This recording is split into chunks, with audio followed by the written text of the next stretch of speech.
कांदा काढायला लागतात 14,000, बाजारात भाव मिळतोय 1200 रुपयांचा। सध्या अहिल्यानगरमध्ये जिल्हाभर उन्हाळी अर्थात लाल कांदा काढण्याची लगबग सुरू आहे।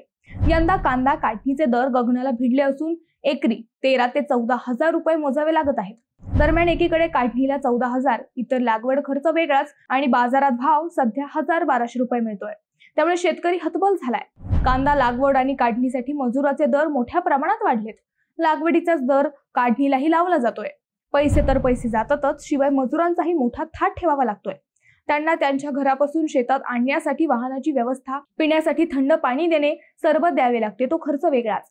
आपले पीक अवकाळी पावसात सापडू नये यासाठी शेतकऱ्यांची कांदा काढणीसाठी धावपळ सुरू आहे। एकीकडे लागवड, काढणी, इतर खर्च धरून एकरी 50 ते 75,000 रुपये खर्च होतात, तर बाजारात कांद्याला अवघ्या 1,000 रुपयात विकला जातोय।